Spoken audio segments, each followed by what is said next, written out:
I'm glad you mentioned Jeffrey Bawa at the end of your talk, because that brings us very nicely to our next speaker, who has captured, no, I wouldn't say captured, but caught on his camera Lunu Ganga by Jeffrey Bawa, but that's only part of his oeuvre. He is, as I said, from Sri Lanka.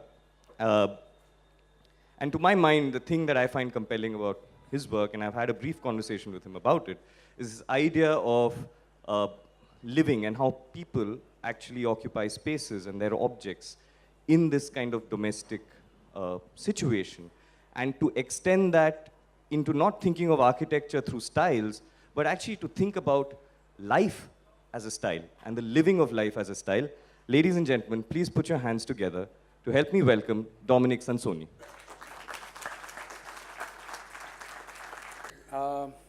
In case you're wondering, I'm terrified. And I'm going to show you so many pictures, bear with me, but it's easier than talking. So I'm from a few miles down there, the southeast. I'm from Sri Lanka. I photograph different things. That's my friend Srimas. I usually carry him around, take him with me. He sort of keeps an eye on what I do.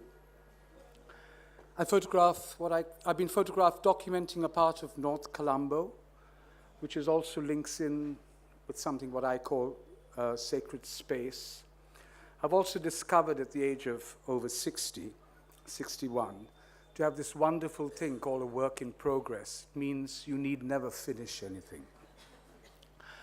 So here, I'll just quickly fly you over to Sri Lanka. That's Adam's Bridge. I've just been photographing the island from the air with a friend of mine, Sebastian Pasingas. And you find different forms of the island. Here's a sandbar and a coastline. That's a temporary housing, a fishing vadia. And this is Sebastian's photograph of flamingos pretending to be Sri Lanka. Yeah, it's quite magical. I wish the photograph were mine. That's Jaffna in the north, which is dry and flat and full of lagoons. That's the hill country, full of water and hills. Hill country full of hills. Tea. And apparently we are masters of irrigation, of managing water for agriculture, little dams. We have colonial forts by the sea. This is in Gaul. And this is Sigiriya, a 5th century garden and palace, and a most wonderful garden, which then brings us to Lunuganga, Salt River, Jeffrey's country home. And please remember, it was a private home and garden. I was fortunate to know Jeffrey. He was a family friend, and known him, I guess he knew me all my life. He knew me, I guess, since before I was born. He loved cars, has a wonderful Rolls Royce, a very special Mercedes, and of course a custom-made Bajaj. And that's him riding with Michael Ondaatje in the back. So this is a few pictures of his home, Lunuganga, 35 miles south of Colombo. And I think I first started photographing this in about 1977. Jeffrey saw it as very much a garden of tonality. He never saw it in color. So I always photographed it in black and white. There was a stage where I did have to photograph it in color for a book, and I found that very difficult, and I think maybe slightly disappointing. So I'll just show you a few pictures of this place which I've known for nearly all my life. I take very simple photographs. I'm not an intellectual photographer at all. I just carry any camera I can. I sometimes try to take photographs which describe a place, because that's what it has. That's what the pictures have to do. They have to show you how a place works. And it's the most marvelous property. I wish that you would all come down there and see it and enjoy it and walk around.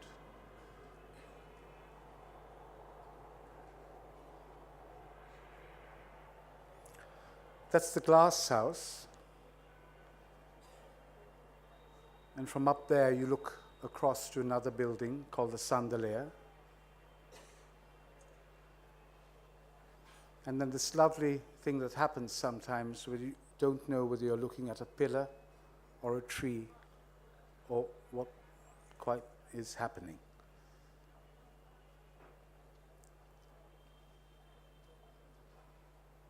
Geoffrey loved this building. He would sit at the table inside, which is on the right hand, looking out.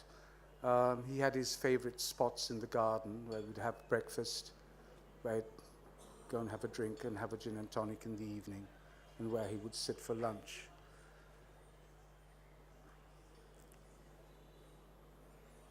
This was one of the more recent buildings that he did, a gallery,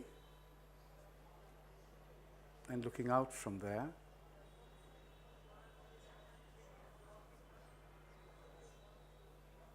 On the right is a pot that was designed by a man called Donald Friend, an Australian artist who lived in Ceylon in the late 50s and early 1960s.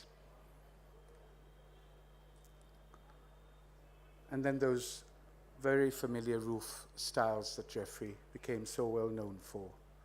And of course, the chicken house. That's a chicken coop. Great chickens. On the left, a mural by Lucky Senanayake, who worked a lot with Geoffrey. And this extraordinary place, which was, and once Geoffrey said, you know, if you think of it in terms of tonality and not in color, it made absolute sense. So this is walking down towards, or a view from a place called Cinnamon Hill, that part of the garden. And a sparse building with no walls at all. Again, that lovely play of darkness and light, which is so exciting to walk through, and I still love going back there, and I still go back there. There's one picture which is quite important for me personally.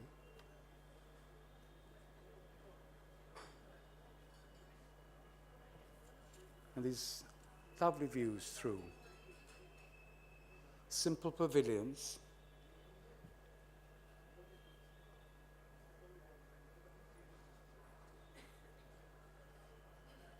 And you enter the house, and you walk through, and you go in further, and you turn the corner, and you have the first view of Lunuganga, the lake. And that lovely temple tree which he nurtured for so long. I think he tortured it really by hanging weights on the branches to make sure they went horizontal.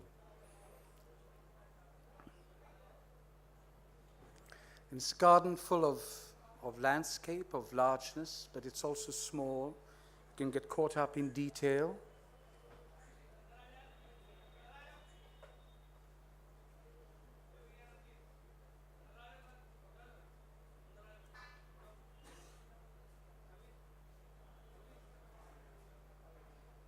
And I think that is one of my favorite pictures of Geoffrey's garden.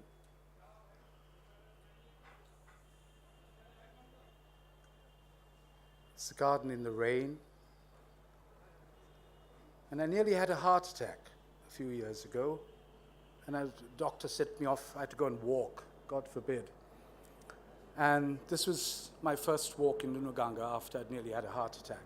So I like the picture. I think Geoffrey might have liked it too, because it was just, it's minimal architecture against just a lot of tropical trees. So I'm going to take you a little bit further afield. We're going to go further east to the Yemen, which I photographed 10 years ago. I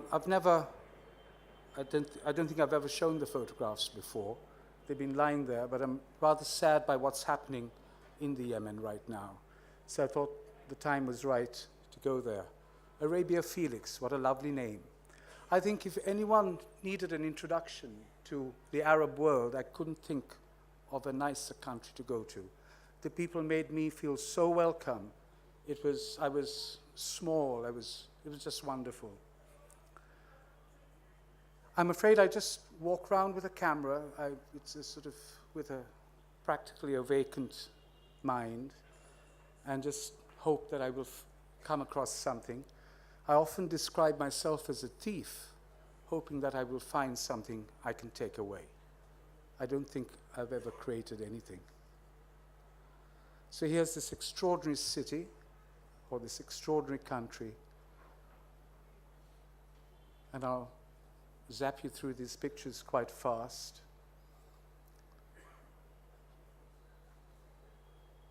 When I went there, I thought, oh my gosh, I've heard so much about Sana'a, I'm going to be disappointed because one's expectations might be too high. I have a connection with it in that my stepdad, Ronald Leacock, has been working with the conservation of the city since the early 1970s, and I had the great pleasure and honor, and I'm sadly the only time I ever joined him on a journey over there. So you walk around and, you know, this is this extraordinary thing that you see. It's complex, it's difficult, sometimes it's very simple.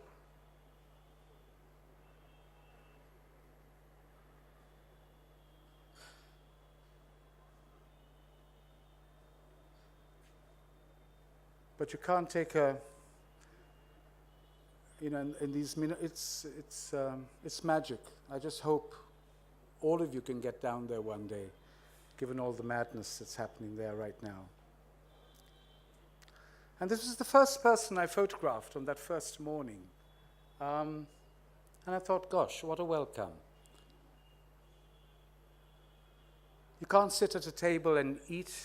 If your plate is empty, they put food on it and insist that you eat with them. Lovely faces, lovely people. Sorry, but I can't remove people from architecture, from cities, from places. And it's just like stepping back in time. And I have this thing of, I usually like to have a haircut in any country that I travel to. And he gave me a really mean haircut. He's a boxer, by the way, when he's not cutting hair. Yeah.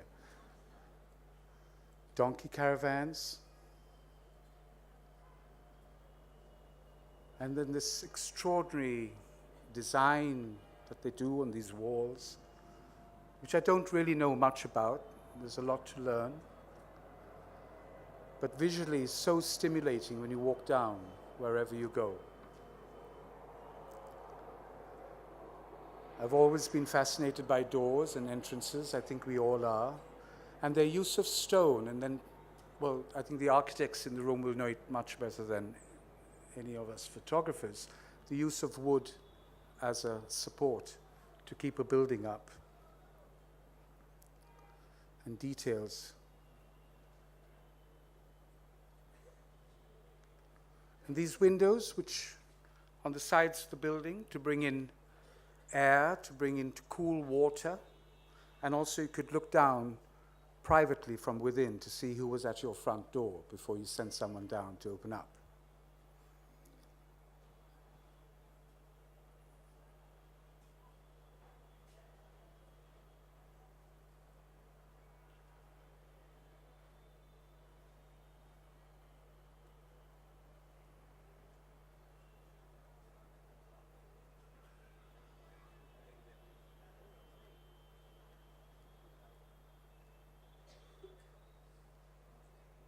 Some of the buildings, the tops of the buildings, the highest stories are newer. They've been restored or rebuilt or built afresh.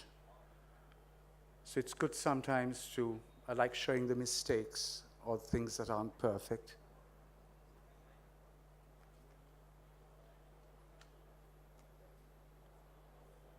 And of course, maintenance.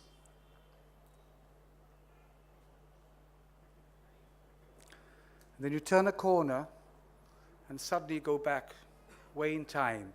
And it's the first time I'd ever entered a caravanserai. What a lovely name. There it is. And this one was apparently very important in the coffee trade. So just a few pictures from in here.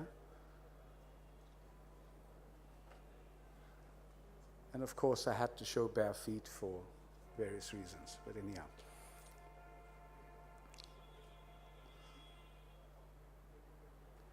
But these tumbling places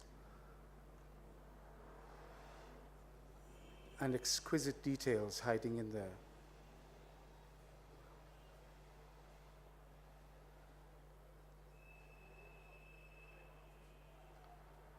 And then I've added a few details which might be of architectural interest to the architects here.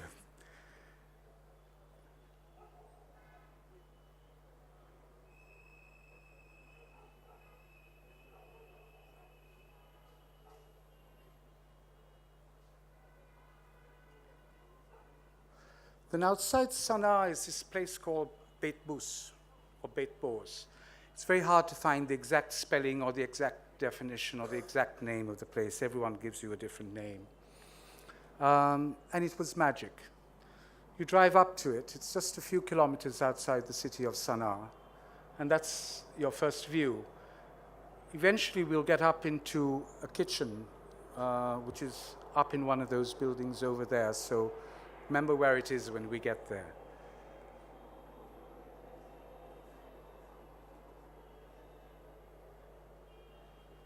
And that's the first view of it when you arrive. And down there in the corner, at the bottom of that, is a Jewish settlement. And you reach a little plateau, and then you walk up onto this. And I've never found out why it's been abandoned. I ask, and no one tells me. And you go in. And I love that feeling in a place where, you know, sometimes you travel with knowledge, and sometimes you travel, and most often I travel with ignorance. But I think being ignorant also leaves you can leave yourself open for surprise and curiosity. And walking up,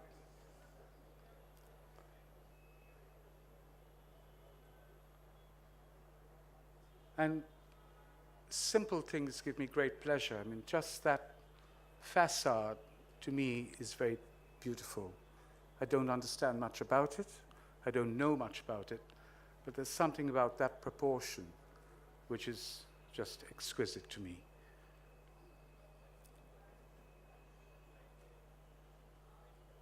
Very hard to get into the houses because, understandably, they're private. And for a man to get into the home is not easy. This is the kitchen from that place I showed you earlier on. And what a wonderful place that must have been to cook food. And their use of stone is just exquisite.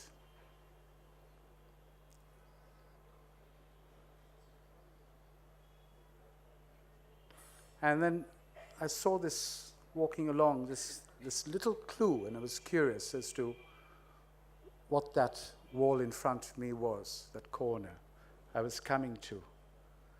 And this is one of the few opportunities I had to enter a home, and the gentleman down there invited me in. By the way, they are absolutely hopeless at building steps in the Yemen. There's, you know, you can't deal with it. You know, it's 1, 2, 3, 4, 5. Yeah. But I was allowed up. And then I could look down past his daughter, his child, into something that just gave me immense pleasure. Was looking down onto a small mosque. And in the end, for me, just seeing something like that on my travels is enough. That's it. I think it's an exquisite little building. It's nothing to do with the photograph. It's nothing to do with the photographer. It's just recording something that is there.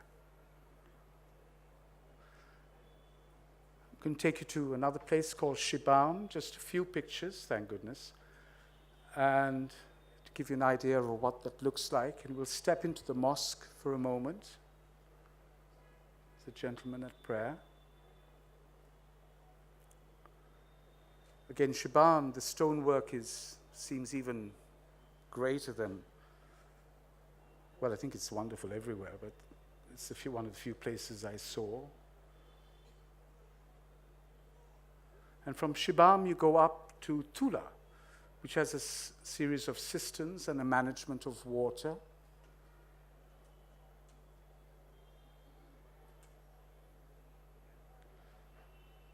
And you take a path along the side of that hill, which leads to an entrance. And you step in, and you step out into this exquisite, simple landscape. I don't know why I said simple, it's just this bare, barren landscape, which is, I find, very beautiful with those cultivated fields below. The good news is we're nearly at the end.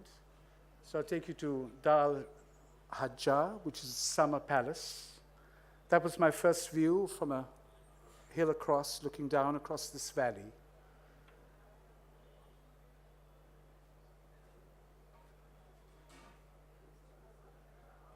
It's this extraordinary building, which we then drove down to.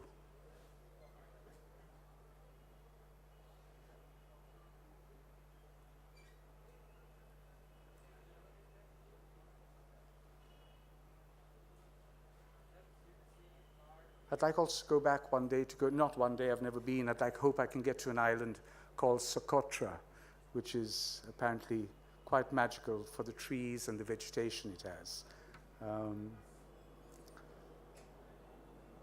So that's the Yemen, with lovely, lovely people. And I'll leave you a bit stoned, and with a thought for the children who might be having it a bit rough these days. Thank you.